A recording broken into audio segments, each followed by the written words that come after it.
semuanya, saya kembali lagi. Saya Astriani Dwi Aryan Tias, perwakilan dari Inspiration. Mohon maaf tadi ada sedikit kendala. Saya izin untuk invite langsung ya untuk meditation kita dengan tensi paru, penyakit kronis yang tidak bisa untuk diabaikan. Assalamualaikum warahmatullahi wabarakatuh. Selamat malam Dr. Alvin. Waalaikumsalam warahmatullahi wabarakatuh. Selamat malam teman-teman semuanya. Ya, selamat malam juga Mbak Weni. Terima kasih sudah hadir. Mohon izin tadi ada sedikit kendala dari Instagram kita. Nah, sebelum memulai saya izin untuk membacakan profil dari Dr. Alfa Alvin Nursidik, spesialis jantung pembuluh darah, FIHA. Beliau sekarang adalah seorang kardiologis, betul ya dok ya, full time di Rumah Sakit Umum Dr. Mawardi, Surakarta atau Solo, dan juga seorang kardiologis yang part-time di Rumah Sakit Hermina, Surakarta juga di Solo, dan part-time juga di Rumah Sakit Asalam Sragen dari tahun 2018 sampai 2021, yang saat ini sedang menempuh fellowship kardiologi pediatrik dan penyakit jantung bawaan di Rumah Sakit PJNHK Jakarta dari awal tahun ini ya dok ya, sampai saat ini ya dok, betul? Masih berjalan. Iya, masih berjalan. Semoga studinya lancar, Dok, dan membawa keberkatan, manfaat buat kita semua, terutama ini ya, teman-teman pejuang hipertensi paru. Baik, nah, Dokter Alvin, ini panggilannya betul ya, Dokter Alvin ya? Iya, betul. Ya, Dokter Alvin, jadi itu kemarin saya itu berbincang nih dengan Mbak Weni, juga dengan beberapa teman-teman pejuang hipertensi paru. Sebetulnya masih awam loh Mbak Astri yang tahu ya terkait dengan sebuah penyakit yang bernama hipertensi paru ini.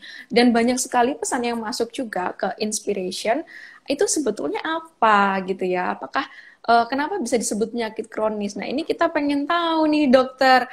Jadi hipertensi paru ini penyakit yang seperti apa? Gejala klinisnya bagaimana?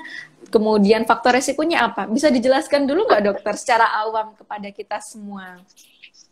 Iya, terima kasih atas kesempatannya dan terima kasih sudah mengundang saya untuk bergabung di IG Live sore ini.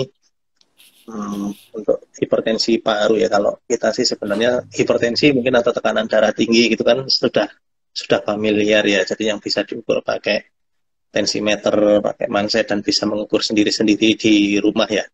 Nah, ini ternyata itu kan yang diukur ke pembuluh darah seluruh tubuh. Sementara kalau hipertensi paru itu adalah gampangnya tekanan darah tinggi juga, tetapi ke pembuluh darah yang menuju ke paru-paru. Jadi kalau jantung itu memompa darah itu ke seluruh tubuh dan ke paru-paru. Nah, hipertensi pulmonal atau hipertensi paru ini, nah, tekanan darah tingginya itu di paru-paru.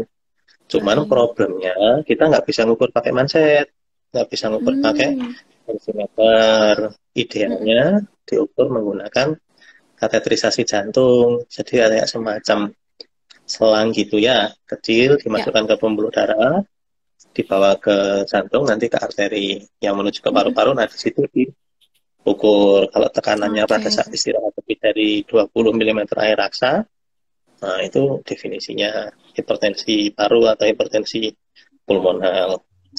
Itu kan kalau kita pengukurannya ya. Kalau keluhannya, keluhannya memang agak sulit karena tidak terlalu khas ya. Jadi, jadi agak underestimate ya, kurang banyak yang tahu karena memang keluhannya tidak khas. Keluhannya ini menyerupai keluhan-keluhan orang dengan sakit jantung pada umumnya. Mulai dari, jadi nggak spesifik, sesak nafas, capek saat beraktivitas, ya gampang capek, biasanya kegiatan sehari-hari tidak ada masalah, makin ke sini kok jadi mudah capek, kemudian ada dada yang sakit, pusing, kayak tadi Mbak sampaikan ada debar-debar, ya walaupun debar-debar itu nanti ongoing proses yang sudah agak jauh ya, terus yang lebih bisa dilihat dengan mata itu kalau nanti sudah progresnya sudah jauh, bisa terjadi perutnya membengkak, kakinya membengkak, ya. Itu sudah progresnya sudah jauh sampai ke sana.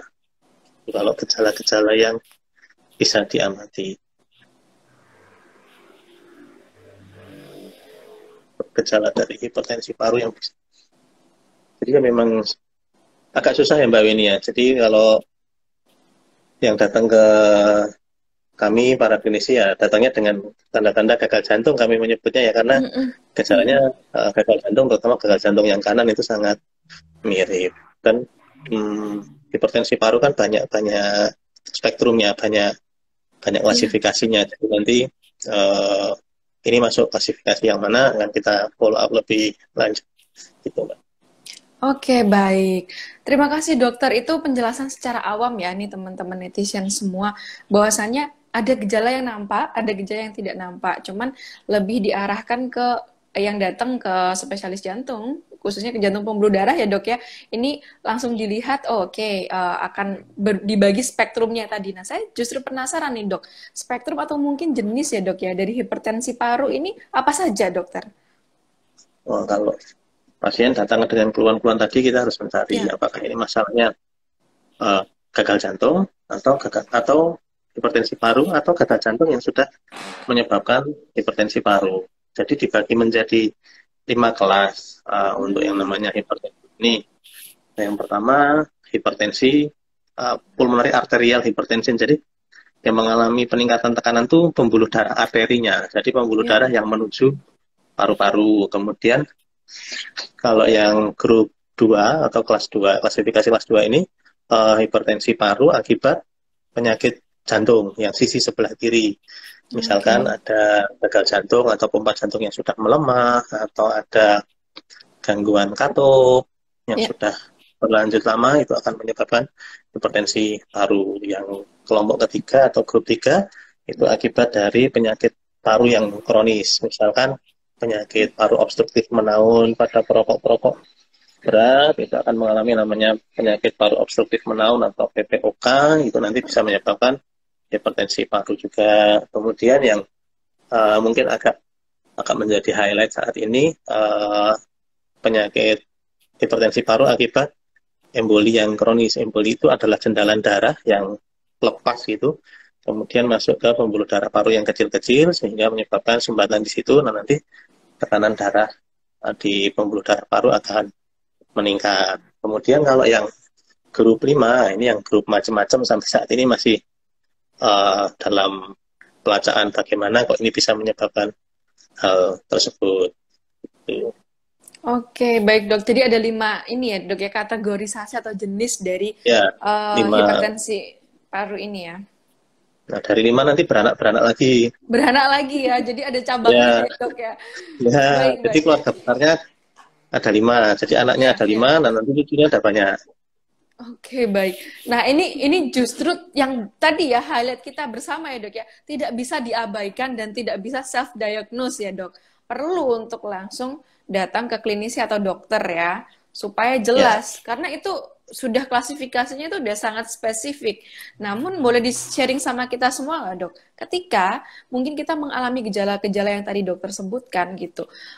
Untuk tata laksana yang pertama kali itu tuh harus seperti apa dok? Pemeriksaannya apa saja? Mungkin boleh di-sharing dulu dokter. kalau untuk hipertensi ya sama seperti penyakit apapun pada umumnya ya. Kita memulai dari anamnesis atau dari wawancara, kita Ya. tanya keluhannya apa, sejak kapan, memberat dengan apa, berkurang dengan apa. Kemudian dokter akan melakukan pemeriksaan fisik. Mm-mm. Yang berikutnya, ya kelemahannya kalau telemedicine kan kita nggak bisa melakukan pemeriksaan fisik. Ya, Jadi betul. masa pandemi ini memang mungkin agak menjadi kendala ya kalau pemeriksaan fisik. Nanti kita lihat apakah kakinya ada bengkak atau tidak, Ya. kemudian perutnya membesar atau tidak, didengarkan bunyi jantungnya, ada suara Hmm. jantung yang mengalami peningkatan apa enggak.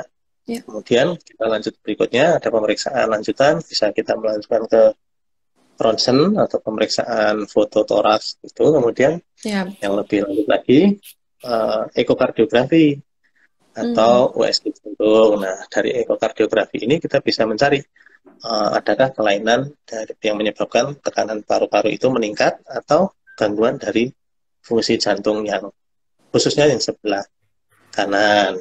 Nah, nanti yang kalau finalnya atau golden standarnya ya yang saya sampaikan di depan, yaitu kateterisasi jantung. Memang tidak bisa self diagnosis.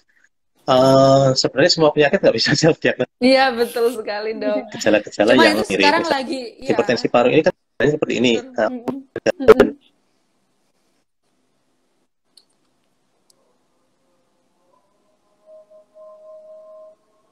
Halo?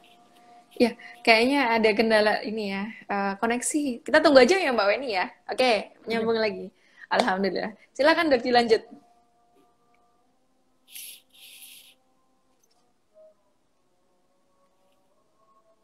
Gak apa-apa.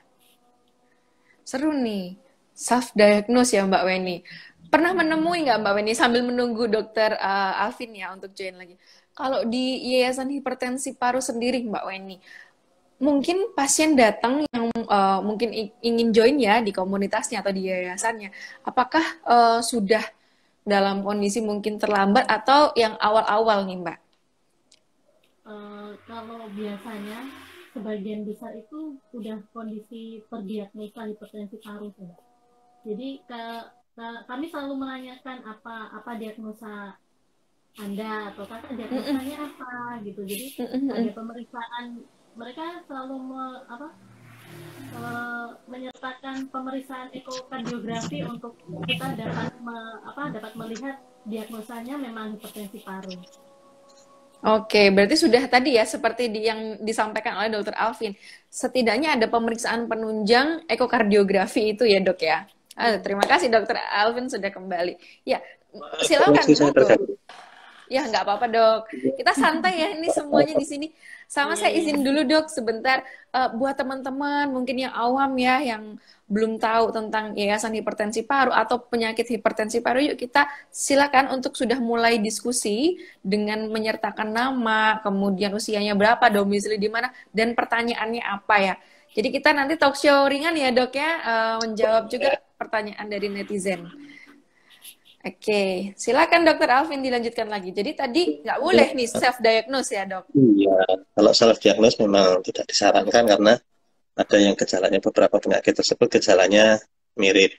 Misalkan gagal jantung, itu jalannya juga sesek, nyeri dada, aktivitas nafasnya ngos-ngosan, kaki bengkak juga itu. Penyakit ginjal kronis, misalkan yang harus cuci darah, itu kan juga ada bengkak, ada kakinya bengkak, perutnya membesar, sesek juga. Nah, yang kayak gini memang harus dikonfirmasi ke dokter. Jadi kalau ada keluhan yang Bapak Ibu atau teman-teman rasakan, ya semoga tidak ada yang mengeluhkan hal yang tersebut. Tapi kalau terpaksanya ada, datanglah ke dokter untuk dilakukan pemeriksaan. Ya. Baik. Nah dok, tadi kan ada kayak terkait juga gejala yang muncul itu kemungkinan adalah penurunan kadar oksigen dalam darah juga. Nah, terkait dengan sekarang ini penyakit yang sedang hype ya dok ya, semua mengalami terpapar gitu ya pandemik COVID-19. Nah, bagaimana sih dok sebetulnya yang membedakan antara penyakit hipertensi paru, sesak di area dada juga, dan pemeriksaan toraks juga dengan COVID-19 ini dok?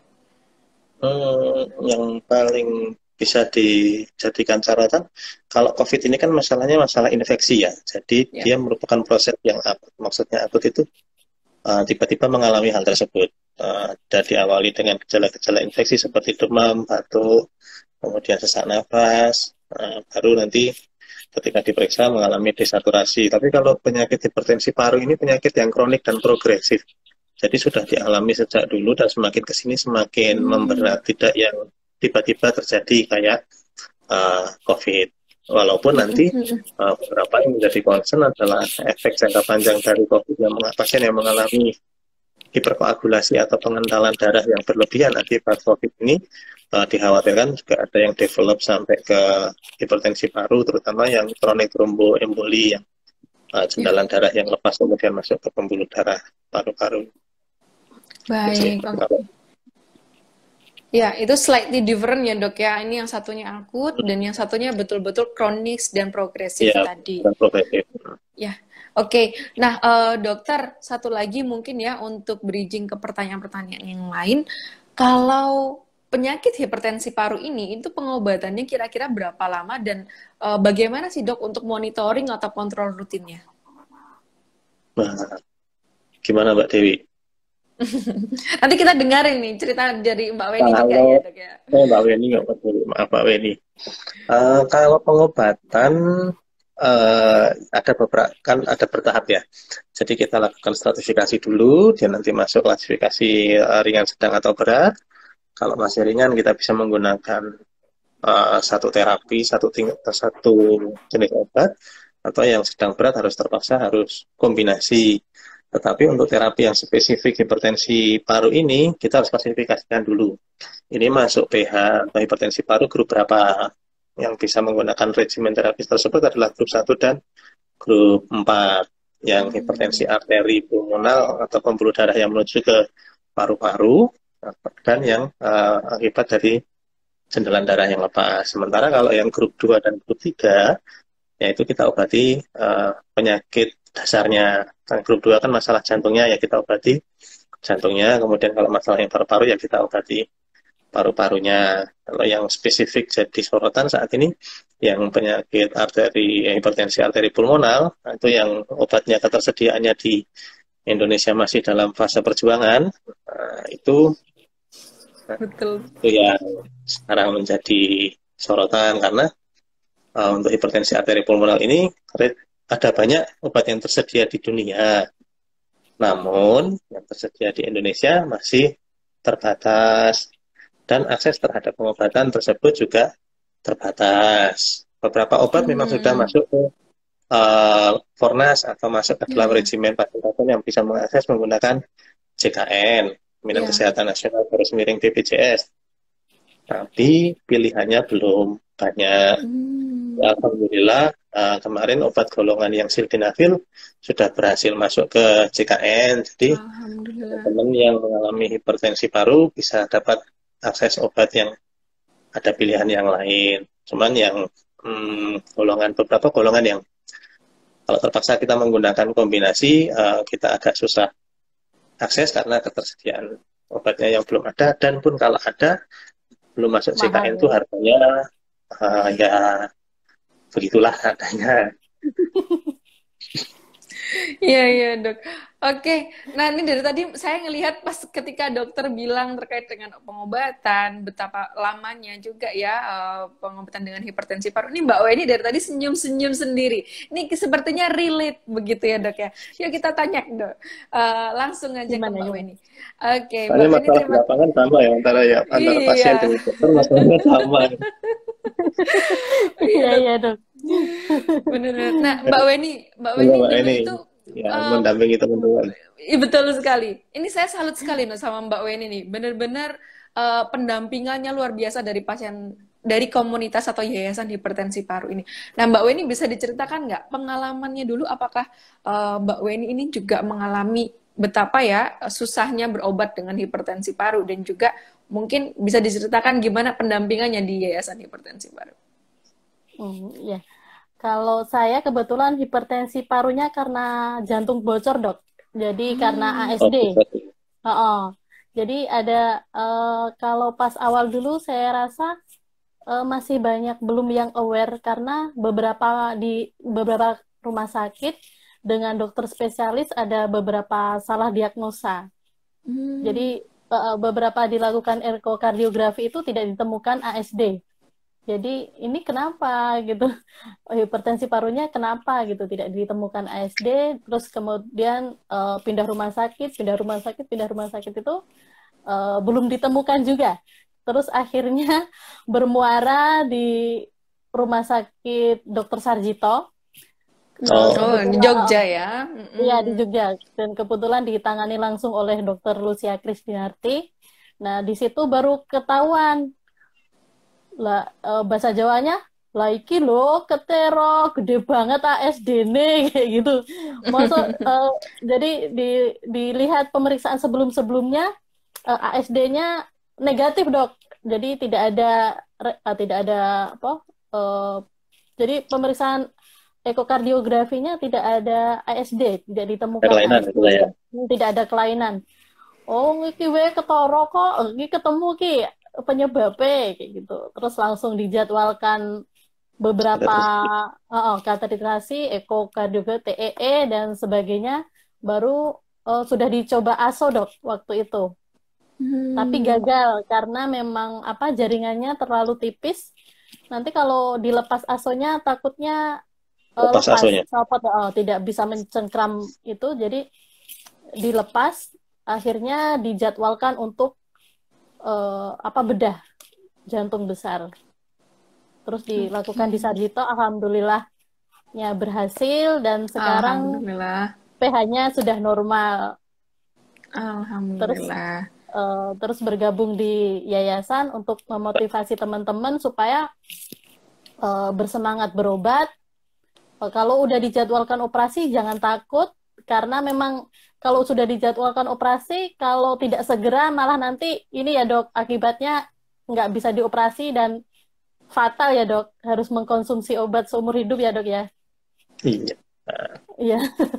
Nah begitulah Mbak Asti ceritanya. Oke, itu dari tahun berapa itu Mbak Weni dengan ASD PH? Iya, jantung bocor. Iya, dari tahun berapa Mbak Weni muncul gejala terus kemudian operasinya? Gejalanya itu ringan ya Mbak. Dulu sering nyeri dada sebelah kiri 2018 setelah melahirkan anak kedua. Itu terus sering nyeri dada, terus saya melakukan pemeriksaan di berbagai dokter itu tidak ditemukan. Jadi kayaknya tadinya diagnosanya kecapean kayak gitu-gitu. Jadi kalau saya nggak marem gitu. Kok kayak lain ini, kok kayak lain gitu. Jadi saya pindah rumah sakit gitu. Iya. Jadi dari 2018. Baik. Oh, cukup lama juga ya, sekitar 4 tahun ya untuk survive. Nah, alhamdulillah sudah ini ya Mbak ya, tadi bilangnya pH-nya sudah normal ya. Sudah normal. Sudah di Baik. bawah. Sudah 17. Ya, Sudah di bawah oke. angka 20. Ya. Ya, Dok, ini kita sudah mulai ya Dok ya. Mungkin ada kita bacakan pertanyaan yang masuk. Yang ini relate sebenarnya dari ceritanya Mbak Weni ya. Sebetulnya apakah hipertensi paru ini bisa terdeteksi dari pemeriksaan EKG saja atau elektrokardiogram saja nih dokter? Oke, terima kasih atas pertanyaannya dari siapa nih, Ibu atau Mbak Bu Anissa ya? Ibu Anissa ya. Kalau hanya dengan elektrokardiogram, tidak. Kita harus mengumpulkan puzzle-nya, mulai dari keluhannya seperti apa, pemeriksaan fisiknya bagaimana, kemudian EKG-nya bagaimana, dan seterusnya. Cuman yang bisa kita lihat dari pemeriksaan EKG, akan kita lihat, satu, apakah ada tanda-tanda pembesaran dari ventrikel kanan atau bilik kanan dari jantung, karena itu bisa ditangkap oleh EKG. Kemudian, apakah ada tanda-tanda pembesaran dari atrium atau serambi dari jantung yang kanan. Dari situ kita bisa menemukan tanda tidak langsung apakah ini suatu hipertensi pulmonal atau bukan. Untuk membantu lebih mengarahkan, EKG bisa membantu. Kalau ada keluhan debar-debar, kita bisa lihat apakah ada atrial fibrilasi atau ada gangguan irama yang lain. Jadi EKG bisa membantu untuk kita semakin mempersempit pilihan diagnosa kita. Oke, baik. Itu berarti sangat membantu ya dok ya, malah ya penunjang ya dok ya untuk EKG. Ya, dok, ini mungkin pertanyaan lanjutan dok, tadi nggak sempat untuk dituliskan di Q&A dari Ibu Nisa. Apakah hipertensi paru ini sebetulnya membahayakan nyawa dok? Dan komplikasi apa yang mungkin terjadi pada hipertensi paru jika terlambat ditangani? Untuk hipertensi paru ini, seperti yang tadi saya sampaikan, ada banyak klasifikasinya ya. Kalau Mbak Weni tadi CHD, PAH, jadi penyakit hipertensi arteri pulmonal terkait dari penyakit jantung bawaan. Kalau itu bisa kita tangani di depan dan tidak progres sampai ke fase yang irreversible atau sudah lanjut, ya itu hasilnya bisa baik. Untuk penyakit yang idiopatik atau yang kita masih belum tahu sebabnya berkaitan dengan peningkatan tekanan pembuluh darah arteri paru, nah ini kronik dan progresif. Kita melakukan stratifikasi risiko, dia masuk risiko ringan, sedang, atau berat. Nah, risiko ini memang didasarkan kepada harapan hidup pasien tersebut apabila kita lakukan asesmen. Jadi memang kalau tidak kita tangani, khawatirnya datang dengan kondisi stratifikasi ringan, kemudian menunda pengobatan atau kesulitan akses berobat, makin progres. Jadi ketika datang lagi tahun depan sudah stratifikasi risikonya sedang atau malah stratifikasi risiko yang tinggi, karena memang ini berlangsung secara kronik dan progresif. sejauh ini pengobatan khususnya hipertensi arteri pulmonal ini menghambat progresivitas dari perjalanan penyakit, tidak menyembuhkan ke penyebabnya untuk yang PAH ya, maksudnya bukan yang penyebab yang reversible, itu menghambat progresivitas dari penyakit. Jadi kita tujuannya adalah meningkatkan kualitas hidup, pasien itu keluhannya berkurang, aktivitasnya membaik lagi, dan progresivitas dari penyakitnya kita hambat. Beda sama kayak sakit tipes, kasih antibiotik, terus sakitnya hilang gitu. Enggak, jadi ya memang dokternya sabar, pasiennya ya jadi prosesnya memang panjang. Kalau untuk yang hipertensi arteri pulmonal ya. Kalau yang karena kayak penyakit jantung bawaan di Indonesia paling banyak sampai saat ini yang sering ketemu hipertensi paru itu related dari penyakit jantung bawaan. Yang paling banyak memang ketahuan kalau dewasa ya golongan ASD tadi, karena pada masa anak-anak tidak menimbulkan gejala, kalaupun gejala ya batuk panas yang berulang, jadi sering batuk panas gitu waktu masa anak-anak. Waktu masa remaja juga ada keluhan, tapi semakin bertambahnya umur, jadi sudah capek, aktivitas jadi lebih berasa kok ngos-ngosan ya, kok enggak nyaman ya. Nah itu baru berasa dekade 20-30 lah, itu mulai berasa kalau yang golongan-golongan ASD. Tapi kalau yang PSD, kemudian PDA itu lebih cepat lagi terjadi pH-nya. Jadi pada masa anak-anak bisa develop sampai hipertensi arteri pulmonal itu. Baik, oke dok. Ini benar-benar ya, berarti kita harus kuncinya tadi ya dok ya, sabar. Ya, Mbak Weni tadi kan juga bilang ya, bahwasannya kalau sudah sudah muncul yang dirasakan, sudah tegak diagnosisnya, segera saja juga untuk dilakukan tata laksana pengobatannya ya Mbak Weni ya, supaya tidak terlambat. Karena tadi ya dokter mungkin menyebutkan juga ada jangka waktu yang lama dari treatmentnya, dari pengobatannya juga. Jangan sampai ke arah sana. Nah, oke dok, pertanyaan selanjutnya dok. Ini awam juga bertanya dari Mas Endo, apakah orang dengan TB sangat mungkin mengalami hipertensi paru? Apakah orang dengan tuberkulosis nih? Kalau yang sering menyebabkan hipertensi arteri pulmonal itu yang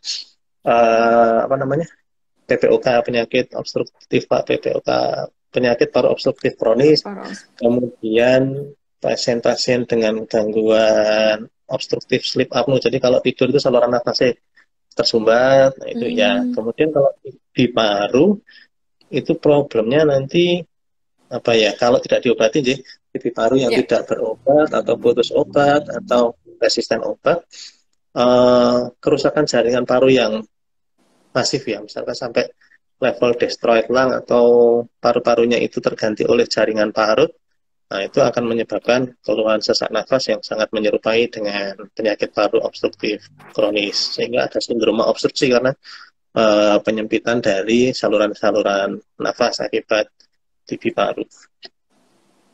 Baik, oke. Terima kasih dok. Mungkin 2 pertanyaan lagi sebelum kita akan bertanya juga ya, tanya jawab sama Mbak Weni ya dok ya.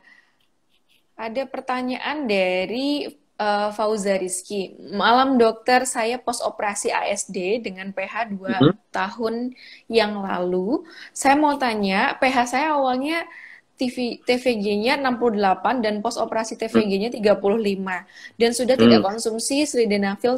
Yang saya mau tanyakan adalah apakah mungkin TVG-nya bisa bertambah? Oh, sudah operasi ya?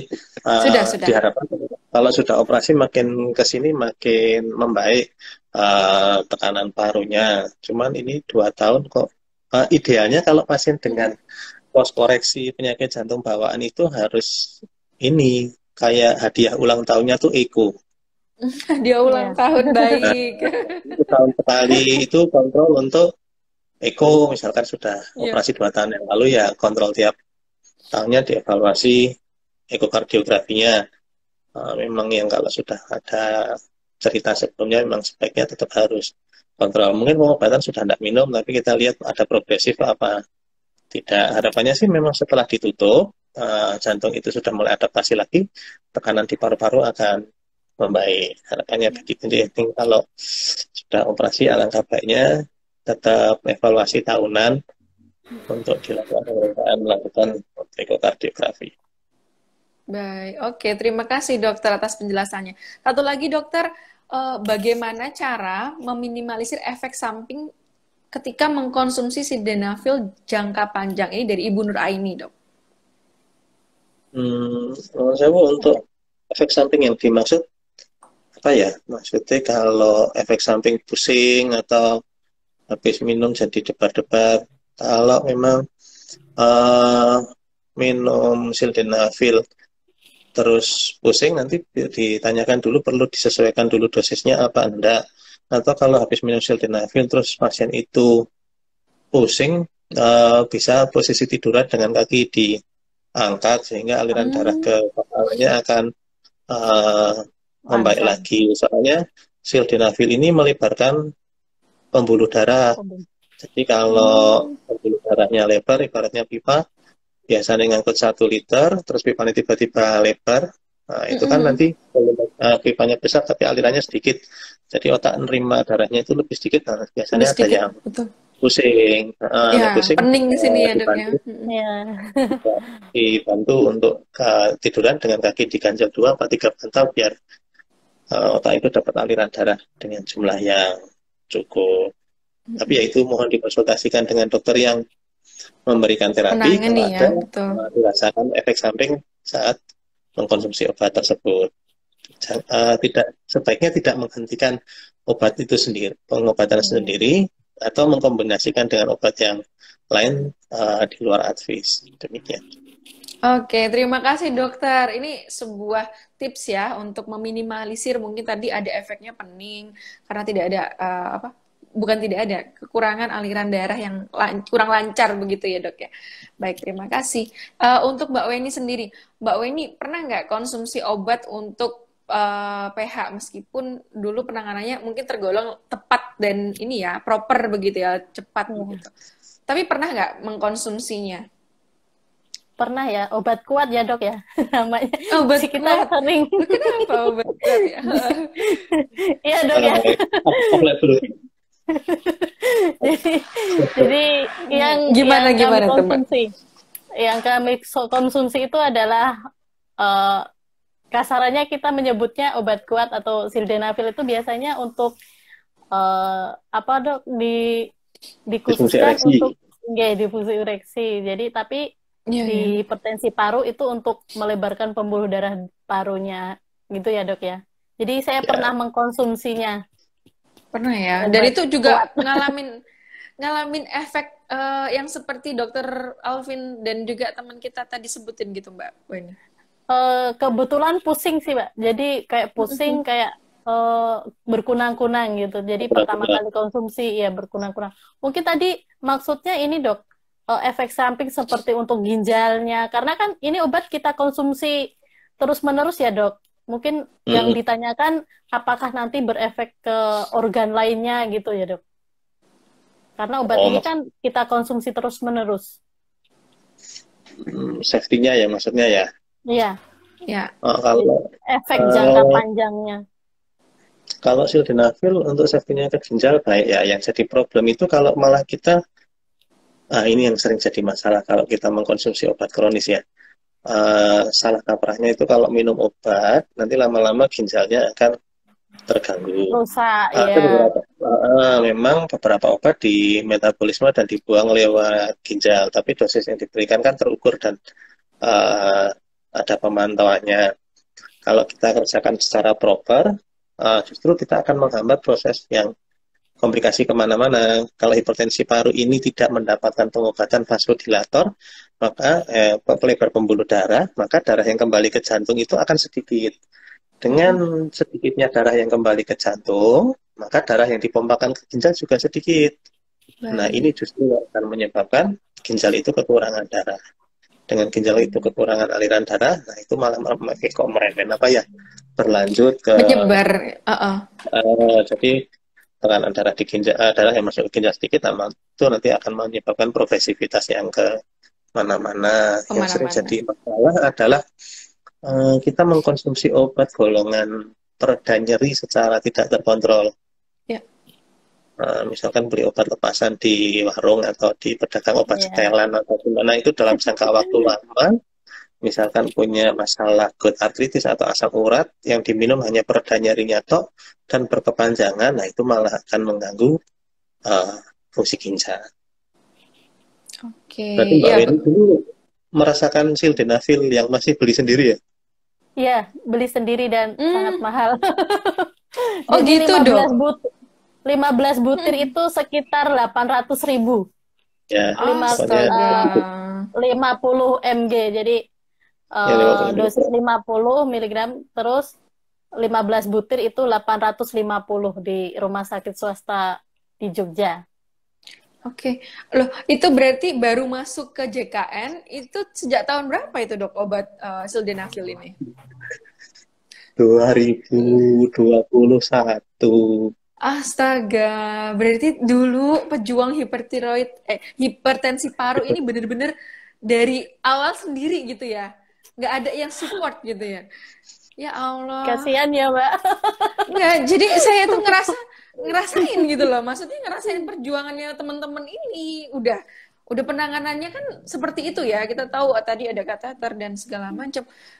Terus Iya. kemudian harus juga efek jangka panjangnya kita rasakan ya. Mungkin kelelahan kronis, pusing, bahkan sampai tadi bisa jadi tadi dokter bilang kemana-mana sampai ginjal juga.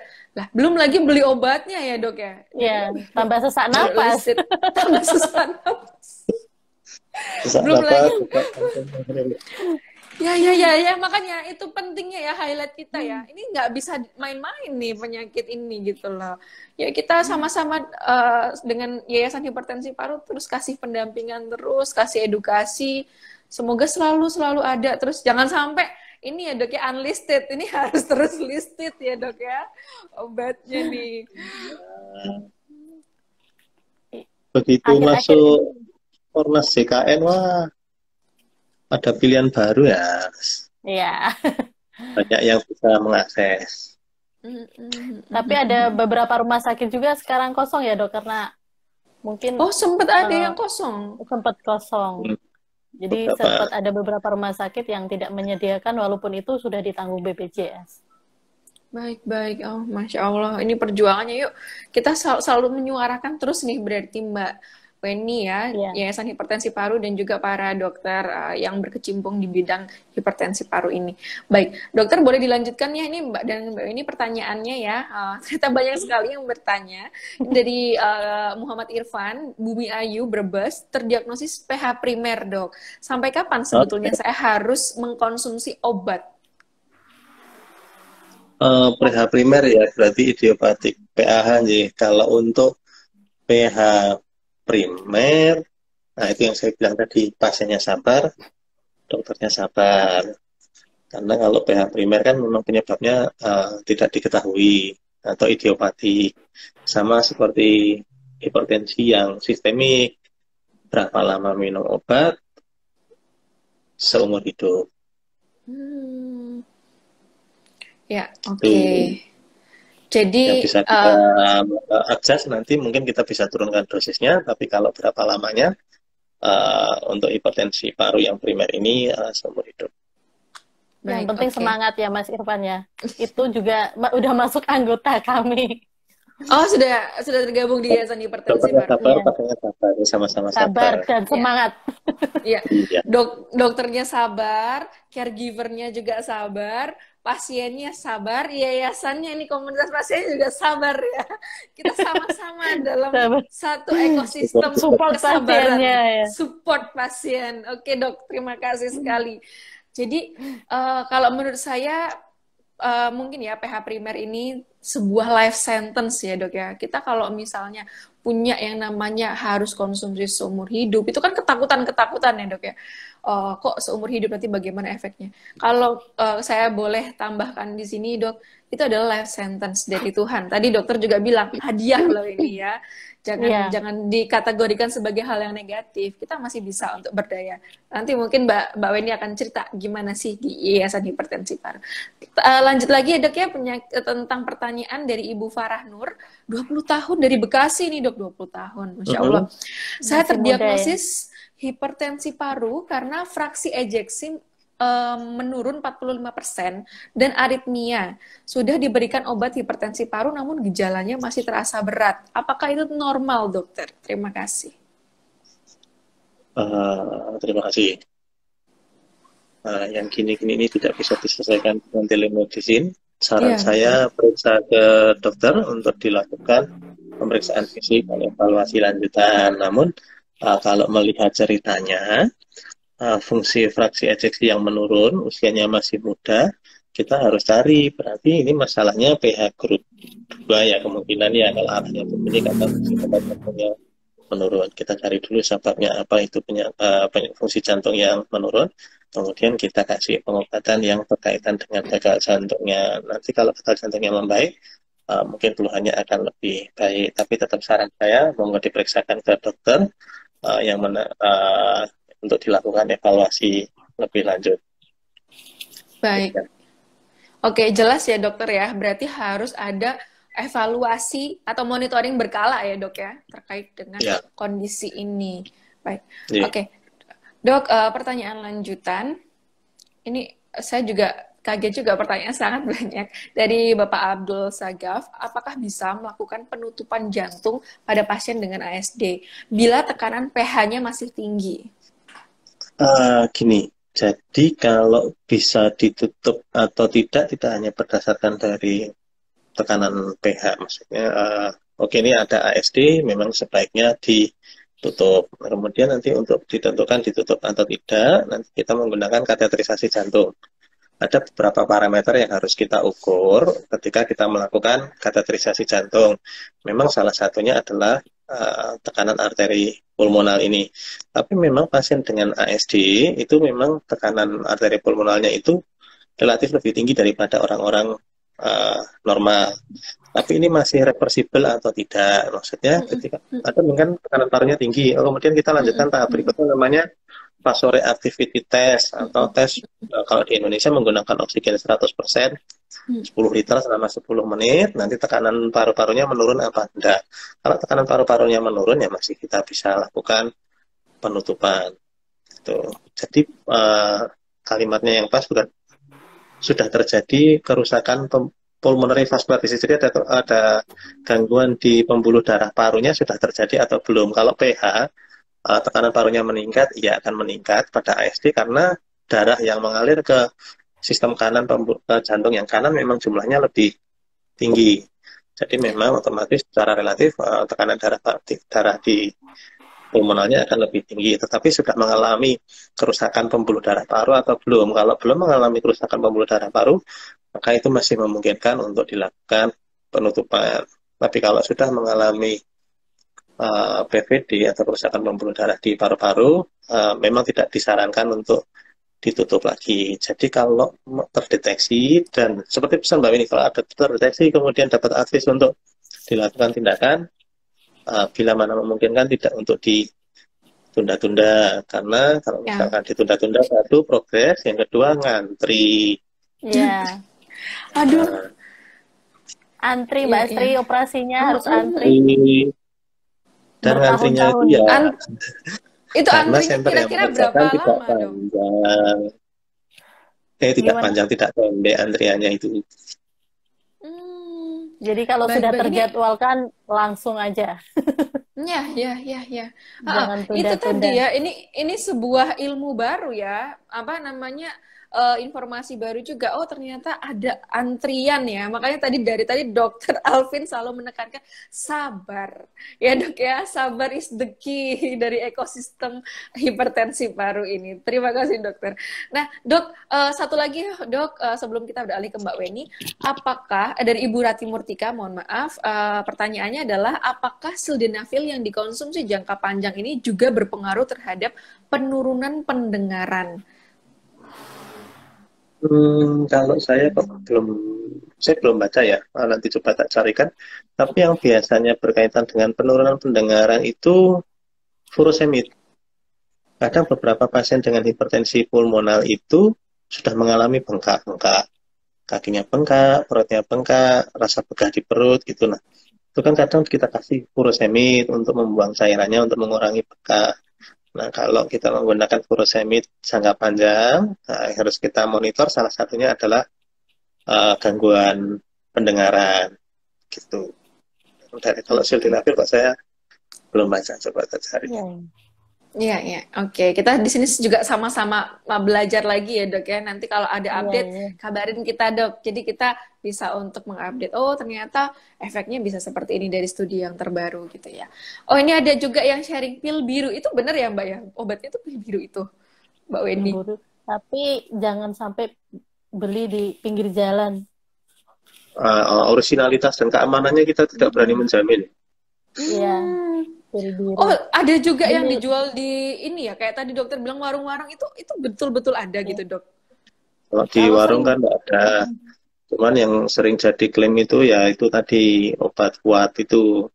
Karena memang sildenafil digunakan untuk pengobatan disfungsi ereksi yang vaskuler. Iya, iya.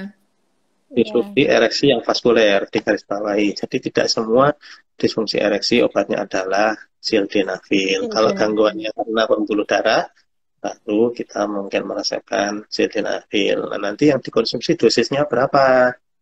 Kan itu sediaannya ada 20, ada 50, ada 100. Nah, nanti kalau hipertensi paru, kita cuma perlu yang 10 apa 20, minum yang 100, yang pingsan lah gimana?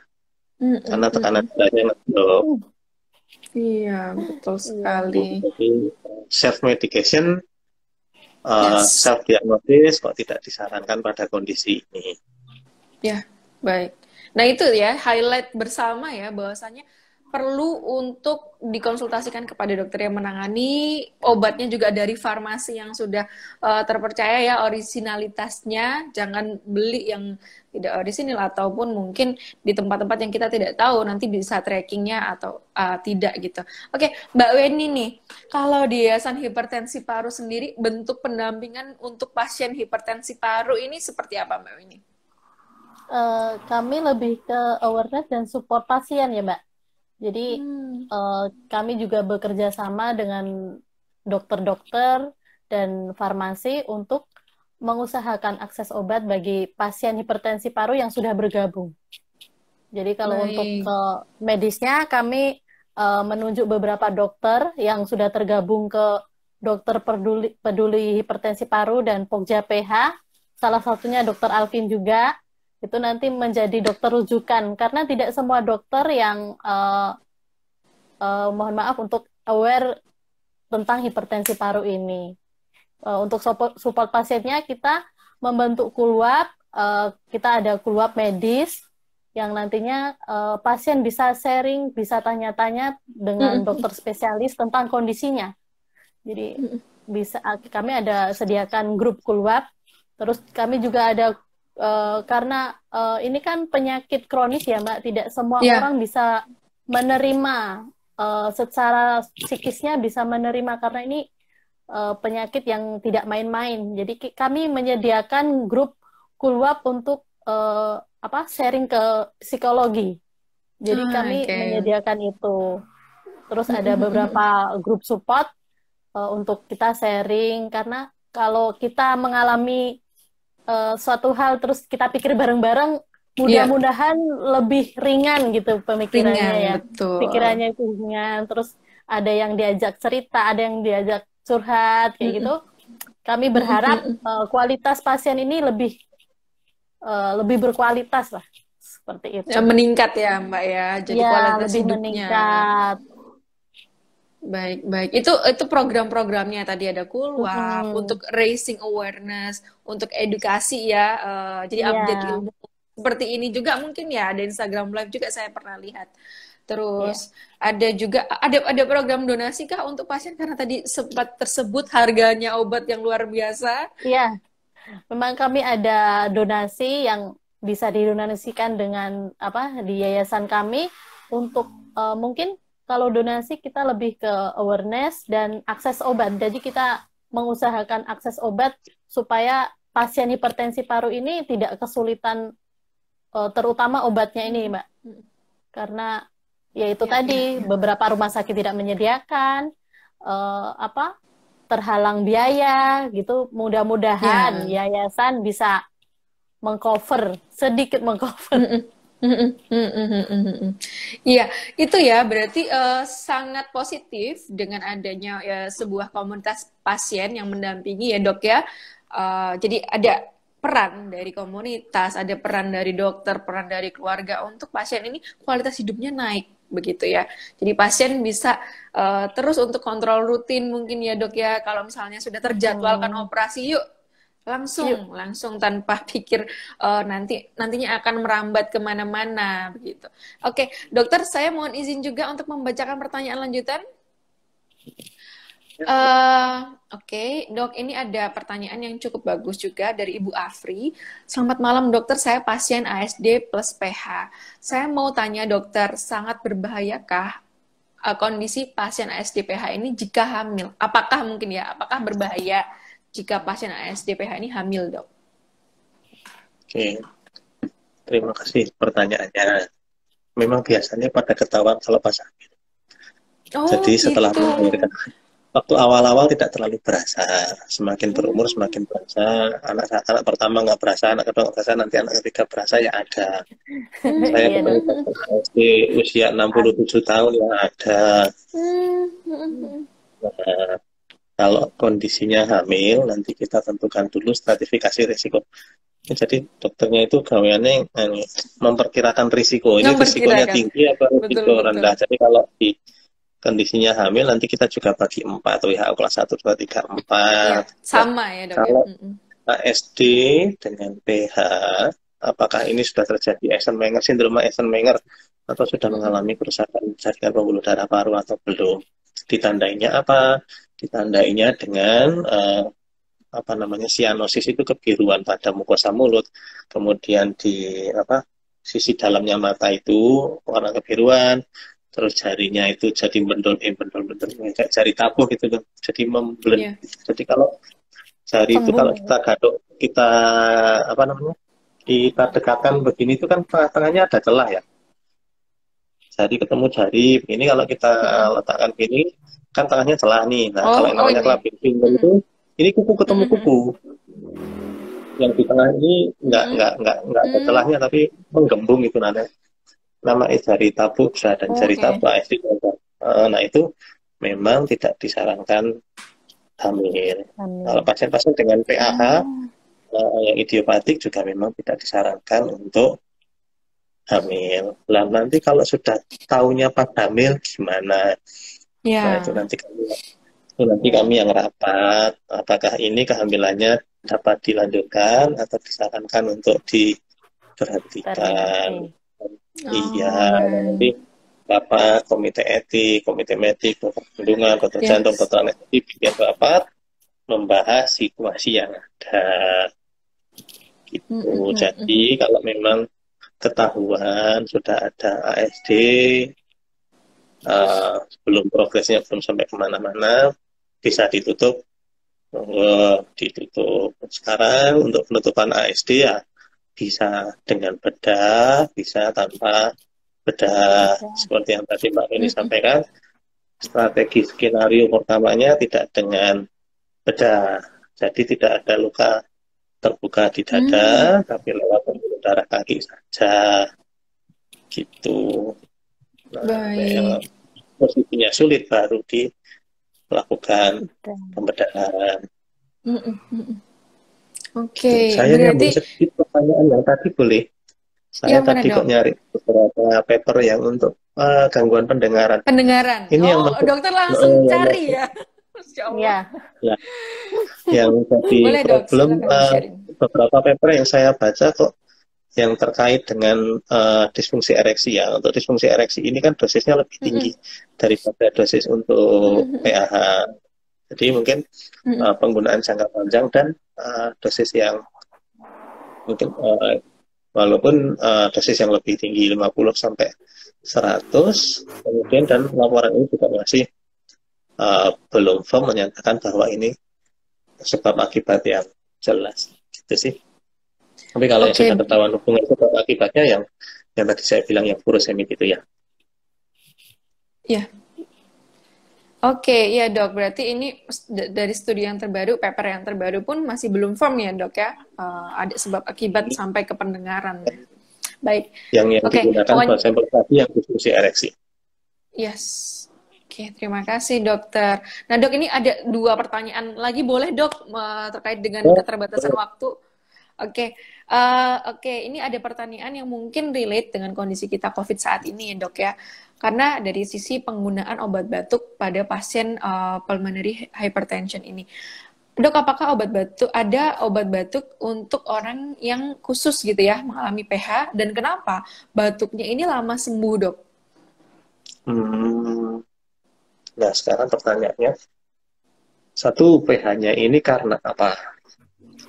Apakah pH karena gagal jantung, karena pH yang mana? Kalau pH-nya ini pH yang idiopatik atau pH primer, apakah sudah mengkonsumsi obat vasodilator, misalkan sildenafil tadi?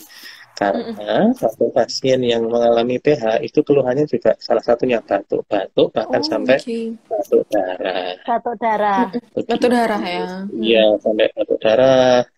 Nah, kalau obat yang spesifik untuk obat batuk pada kondisi pH memang tidak ada, tapi harus kita cek apakah sudah mendapat terapi pH sesuai yang proper. Kalau misalkan sudah dapat sildenafil kok masih ada keluhan, masih tidak nyaman, ya memang sebaiknya dikombinasi atau dinaikkan dosisnya. Pertanyaan berikutnya dikombinasi dengan apa? Nah, itu yang masih jadi pertanyaan bersama.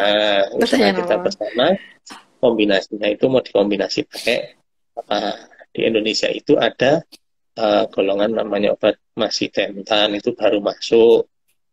Mahal dong, tapi berasa mahal lagi ya. Nih. 4,5 kalau nggak baca bulan itu. 4,5 juta per bulan. 4,5 ya benar ya? 4,5 masih setan 30 dok. Oh, saya salah nol ya berarti. 30 juta seharga motor mbak. Iya, dapat.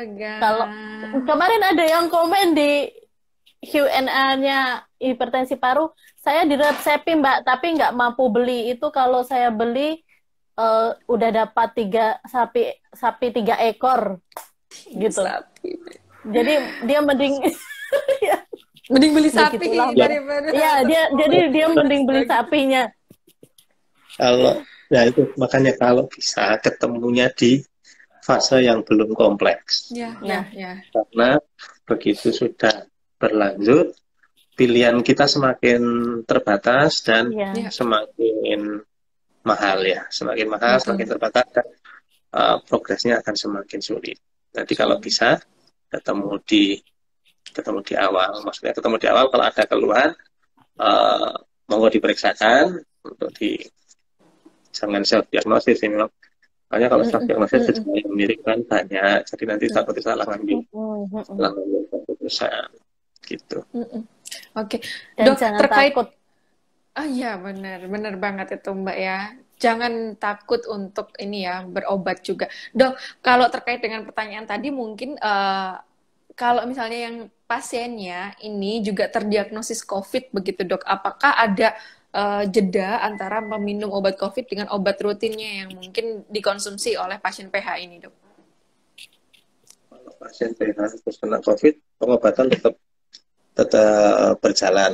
Cuma nanti kita mungkin akan lebih aware soal gangguan koagulasi. Jadi ada pengobatan risiko jendalan darah apa enggak yang nanti akan dialami. Kalau terpaksanya memang ada, kita mungkin akan lebih agresif pemberian pengenceran darah supaya tidak memperberat dari pH-nya. Pasien pH boleh divaksinasi apa enggak? Iya, Boleh. itu dok. Boleh. Jadi pasien pH Boleh ya selama dok ya. klinisnya stabil bisa dilakukan vaksinasi. Sejauh ini safe. Oke, iya, soalnya ini ada pertanyaan dari Ibu Mei. Selamat siang, saya SDPH 30 tahun. pH saya sekitar 70-an mmHg, ASD 2,7 cm. 2 minggu yang lalu sebetulnya saya vaksin yang pertama, dosis 1. Rencana mau vaksin kedua, tapi masih pikir-pikir gitu dok. Nah, apakah ini vaksin 2 perlu untuk dipending atau tetap dilanjutkan? Mau dilanjutkan selama kondisi klinis stabil, silakan Stabil. vaksinasi. Oke, terima kasih dokter. Ya, maksudnya stabil itu tidak ada sesak nafas, Ada tidak ya. ada nyeri dada. Kalau memang ragu-ragu, silahkan dikomunikasikan ke dokter yang merawat. Biasanya kalau ada penyakit sebelumnya, nanti pihak yang melakukan vaksinasi akan nanya, ini ada surat persetujuannya enggak dari Nah, dokternya. iya. Nah, itu surat saktinya dibawa buat menghadap untuk Iya. vaksinasi. Itu nggih. Baik. Ya, itu berarti tetap ya dok ya, untuk pasien-pasien PH ini harus tetap bawa surat keterangan layak vaksin juga ya dok? Nah, biasanya begitu kan ditanya, Iya. punya sakit apa? Iya. Oh, saya punya jantung bocor, minta izin dokter jantungnya dulu. Iya. Nah, gitu. Ini dokternya ngecek, oh ini klinisnya gimana, saturasinya oke, boleh vaksin, monggo. Oke. Kalau Mbak Weni juga sudah vaksin COVID Mbak Weni? Alhamdulillah sudah, booster juga sedang diusahakan. Baik, semoga lancar Mbak Weni. Berarti tetap juga bawa surat kelayakan vaksin itu ya Mbak Weni? Iya, bawa. Walaupun sudah dinyatakan tidak ada pH, tapi harus ada suratnya. Tetap ya? Iya. Tetap ada. Betul. Karena memang mungkin dokter fase satunya tidak mau ambil resiko ya Mbak, untuk jaga-jaga juga. Oke, ya itu ya. Nah, Mbak Weni, saya tertarik dengan informasi Mbak Weni bahwasanya Yayasan Hipertensi Paru ini sangat mengedepankan awareness ya. Sebetulnya apa yang diharapkan dari Yayasan Hipertensi Paru untuk awareness yang perlu ditingkatkan tuh dari segi apa Mbak? Lebih kesadaran dini tentang gejala awal hipertensi paru. Terus juga kami juga berharap dokter umum, perawat di vaskes pertama, puskesmas gitu lebih aware. Jadi lebih mudah untuk merujuk atau merekomendasikan sesuatu itu karena mereka sudah aware tentang penyakit ini. Yeah. Usaha kami sudah menyebarkan poster-poster dan buklet ke beberapa rumah sakit, puskesmas. Iya. Bahkan ada buku saku juga ya Mbak ya untuk buklet ya. Buklet ya, ada. yang teman-teman itu bisa baca sebetulnya juga. Di Inspiration juga kita tampilkan itu link untuk buku saku atau buklet dari hipertensi paru. Terima kasih loh hipertensi paru, kita jadi semakin menambah wawasan dan kesadaran ya dok. Itu pentingnya ya dok ya, betapa berbedanya gejalanya dengan COVID, gejala dengan penyakit jantung yang primer maupun yang juga dengan hipertensi paru, bahkan klasifikasinya atau tadi ya golongannya jadi berbeda-beda. Terima kasih sekali Dokter Alvin sudah sharing, dan terima kasih Mbak Weni atas sharingnya malam ini. Sama-sama, terima kasih. Iya, semoga teman-teman semua di sini netizen yang sudah hadir sudah berkenan sampai tadi ramai sekali pertanyaannya, kurang lebih sudah saya bacakan semuanya. Ada juga yang bilang sharingnya amazing ya, karena ini ilmu baru buat awam dok. Saya sendiri juga baru sekali terinfo, maksudnya yang dulu-dulu tuh mungkin fokusnya hanya penyakit kronis, kayak cancer, diabetes, mungkin thyroid, atau penyakit endokrinologi. Nah, ini ada sebuah penyakit yang juga tidak bisa diabaikan sama sekali ya dok ya. Gejalanya luar biasa dan bisa beresiko tinggi tadi. Semoga apa yang kita sharing hari ini bermanfaat, dan saya mohon izin menutup Instagram Live kita kali ini.